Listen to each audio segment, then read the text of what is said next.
Yaldabaoth didn't just build your prison, he installed a parasite in your mind to make you love your cage. It's called the anti-Meme Numa, and it is talking to you right now. This is the Gnostic teaching on the counterfeit spirit. The archonic implant installed in every human at birth that generates your cravings, manufactures your fears, and constantly pulls you away from recognizing your divine nature. And understanding how it operates reveals why you sabotage yourself, why spiritual progress feels like fighting an internal enemy, and why the voice in your head telling you to stay safe and comfortable is literally not you. Oh yeah, and if you're interested in learning more about Gnosticism, how to get past the Archon's gates, and defeating the counterfeit spirit, make sure to click the link in my bio and request some information, because the doors to the inner sanctum are opening for a limited time very soon. So if you're interested, click the link. Now that you're ready, let's talk about what the anti-Meme Numa actually is. The term appears in all the Gnostic texts, anti-Meme Numa, and it translates as counterfeit spirit or imitation spirit. It's an archonic entity, a fragment of the demiurge's consciousness that's been installed in your psyche since birth, and it's there in order to mimic your authentic divine spirit while all the time leading you away from Gnosis.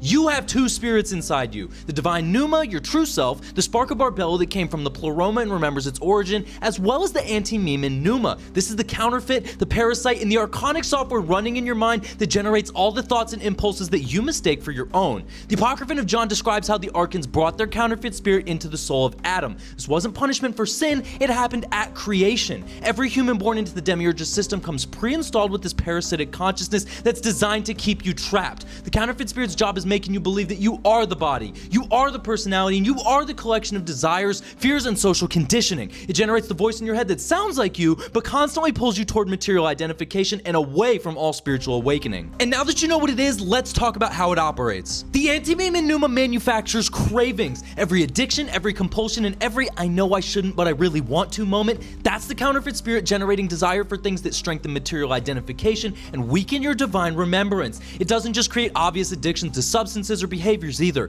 It creates craving for validation, for status, for being right, for feeling special, for accumulating experiences and possessions. Any desire that makes you more invested in this world and less focused on escaping it comes from the counterfeit spirit. It also generates fear. Every anxiety about the future, every worry about what others think, every hesitation to pursue Gnosis because what if you're wrong or what if you go crazy? That's the archonic parasite protecting itself by making you afraid of the very thing that would free you. The counterfeit spirit is why spiritual practice feels like internal warfare. You sit down to meditate and suddenly remember 17 urgent things that you need to do. You start reading Gnostic texts and feel overwhelmed or confused. You have a breakthrough and the next day you feel nothing. That's the anti-Meme Numa fighting for survival. Because here's the thing, if you achieve Gnosis, if you remember your divine nature, and if you recognize the counterfeit spirit as separate from your true self, it loses all power. It can only control you while you think that it's you. The moment that you see it clearly as a parasitic implant, it cannot hide anymore. And past all that, it is literally the voice in your head. Most people think